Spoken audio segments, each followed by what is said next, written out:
Bonjour à tous et bienvenue dans cette nouvelle formation sur la création d'une boutique en ligne avec Laravel LiveWire. Dans cette vidéo, nous allons présenter les différentes fonctionnalités de notre projet que nous voulons apprendre à réaliser ensemble. Et ce projet-là, c'est la création d'une boutique en ligne. Chaque jour, nous allons publier une vidéo et si ça t'intéresse de continuer à apprendre à créer une boutique en ligne complète en utilisant Laravel LiveWire, je t'invite à t'abonner à cette chaîne YouTube, c'est gratuit. Donc, on va commencer par l'analyse technique de notre projet. On va utiliser Analyse SI pour analyser. Donc, vous allez rechercher Analyse SI. Voici un peu le site d'analyse SI.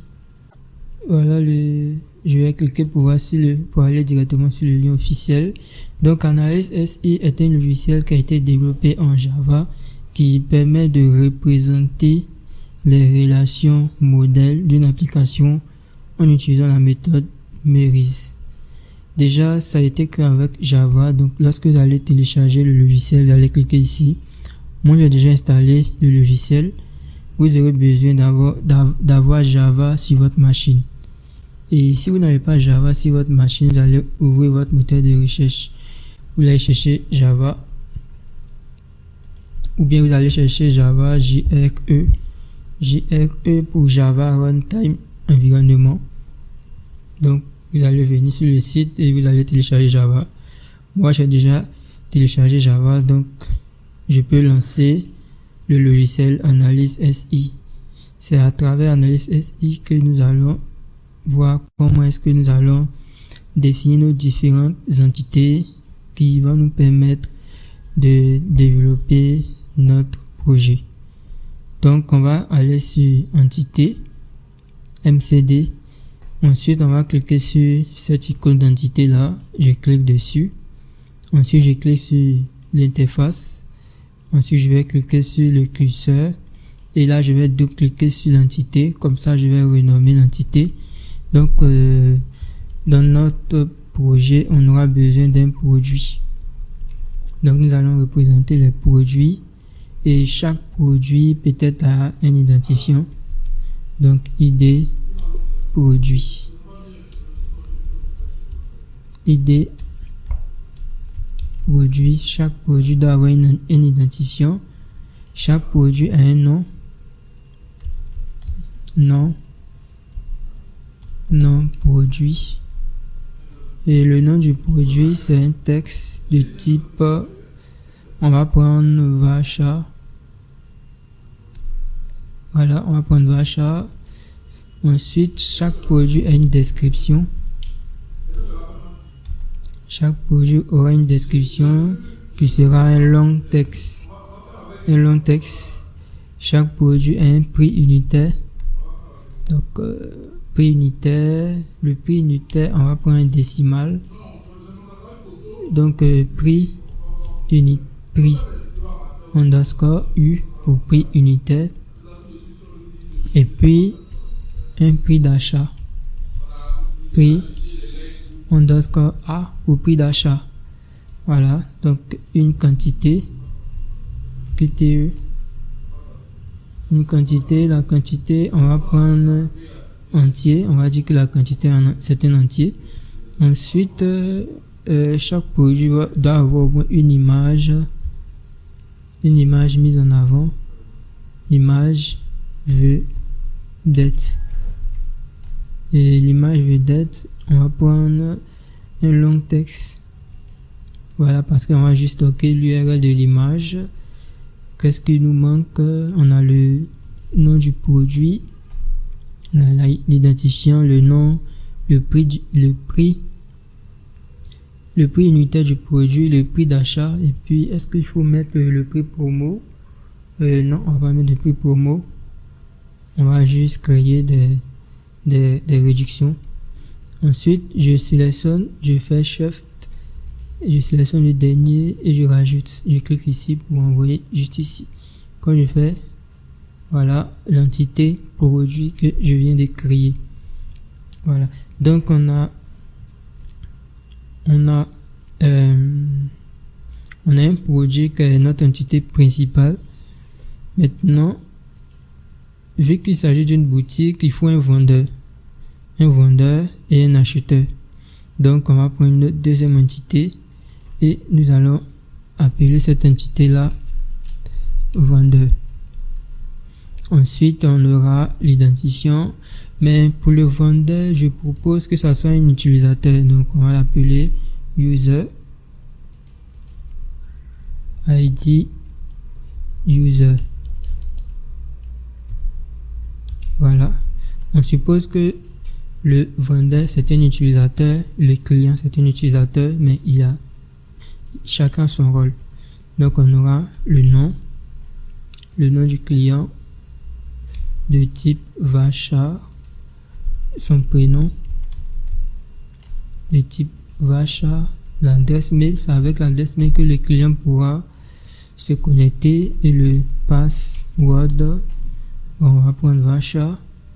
Ensuite, nom, prénom, email, password, l'avatar, client. Voilà. Et puis, on aura, voilà. Donc, on a le produit. Et puis, on a l'utilisateur. On a le produit. Et puis, on a une autre entité, rôle. Donc, le rôle, pour savoir est-ce que c'est un vendeur ou est-ce que c'est un client. Donc, ID rôle, j'ajoute, et puis le nom, rôle. Bon, voilà, on va appeler ça nom du rôle de type Vachar. On n'aura pas besoin. Donc, au niveau du rôle, soit c'est un vendeur, soit c'est un client, ou soit c'est un administrateur. Donc, on va sélectionner une association et on va lier le rôle à l'association et l'association au rôle. Ensuite, on va mettre une autre association juste ici aussi. On va lier ça. Mais là, à ce niveau-là, il y aura deux associations différentes. Comme ça, on aura l'impression que c'est un cercle, mais parce que ici, l'utilisateur, dans le cas où l'utilisateur c'est un vendeur, donc il peut publier plusieurs produits, un ou plusieurs produits. Le vendeur peut avoir un ou plusieurs produits sur sa boutique. Maintenant, dans le cas où l'utilisateur c'est un client, le vendeur peut passer un ou plusieurs commandes. Il peut passer une commande, après passer une deuxième commande. Il peut commander un ou plusieurs produits. Voilà. Donc ici, l'utilisateur il peut publier 0.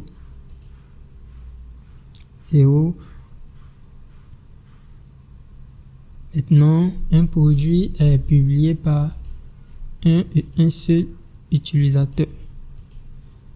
Voilà, le produit il est publié par un seul utilisateur. Donc ici, c'est plutôt publié.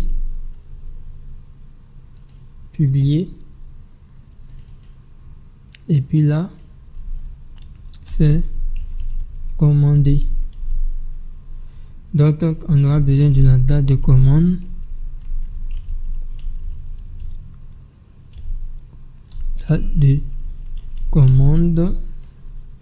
Donc, la date de commande.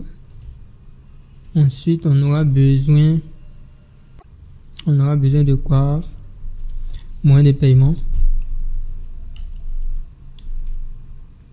Moyen paiement. Donc, le moyen de paiement, on va mettre Vachar. Voilà. Date de commande. Donc, on peut dire le client, il peut avoir une ou plusieurs commandes.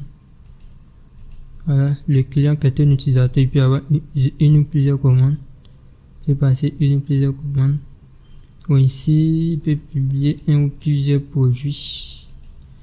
Et puis, il peut avoir une commande, un ou plusieurs produits peuvent être commandés par un utilisateur. Voilà. Donc, voici un peu notre modèle conceptuel. Donc ici, l'utilisateur, il appartient à un et un seul rôle parce que l'utilisateur peut être à la fois client et puis vendeur. Voilà, on va choisir un seul rôle. Par contre, si l'utilisateur il est vendeur, de toute façon, le vendeur il peut commander pour tester pour voir si la boutique fonctionne. Ou bien, le vendeur peut créer une commande. C'est clair. Donc, au niveau de WordPress, les administrateurs peuvent créer des commandes. Ça fait rien. Par contre, il peut pas être à la fois administrateur et puis à la fois client. Il ne peut pas être à la fois vendeur et puis à la fois client. Donc, un rôle peut appartenir à un utilisateur ou plusieurs utilisateurs, ou voire même 0. Voilà. Donc, ici, on va changer le verbe. On va mettre appartenir. Donc là, c'est l'analyse des données que nous sommes en train de faire. Donc au fur et à mesure que nous allons vouloir étendre l'application pour traiter d'autres fonctionnalités, on va voir est-ce que on peut rajouter d'autres fonctionnalités en rajoutant deux entités. Voilà, vu que dans cette série de vidéos, nous voulons créer une boutique en ligne qui va permettre à l'utilisateur de publier ses produits avec une image qui va mettre ça, une image produit, une seule image produit. On va pas traiter de galerie produit. Pour traiter une galerie produit, on va devoir rajouter une autre entité galerie d'images. Donc nous, on va supposer que chaque produit a un prix, un nom, une description, un prix unitaire, et puis le prix d'achat, et puis la quantité qui va s'afficher. Donc si la quantité est égale à 0, c'est évident que voilà. Mais lorsqu'il commande aussi, il faut qu'on spécifie la quantité qu'il veut commander. Donc on va rajouter quantité commandée. Donc la quantité commandée, ça sera un entier. Donc je rajoute aussi au niveau de la commande. Donc on aura besoin de connaître la date de commande, le moyen de paiement utilisé et la quantité commandée. Donc au niveau du moyen de paiement, qui serait utilisé, je propose qu'on crée une autre entité. On peut vraiment créer une entité moyen de paiement. Comme ça, on va enregistrer tous les moyens de paiement qui puissent exister. Donc on va enregistrer moyen de paiement. Donc ID paye. L'identifiant, je mets n'importe quoi. Le nom paiement de type varchar. Voilà. Et puis comme ça, on peut le retirer, le moyen de paiement de là, tout simplement. Donc, toc. Donc, on peut dire qu'un moyen de paiement peut concerner une ou plusieurs commandes.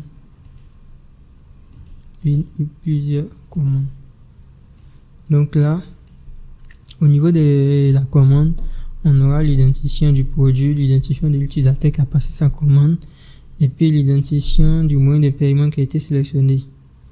Ce qui va nous permettre de générer une facture. On peut se servir de la commande pour créer la facture automatiquement, sans forcément créer une nouvelle entité. Donc on va s'arrêter là pour cette vidéo. Donc merci d'avoir suivi cette vidéo et cette brève présentation sur la création de notre boutique en ligne. Dans les prochaines vidéos, nous allons voir comment installer Laravel et LiveWire.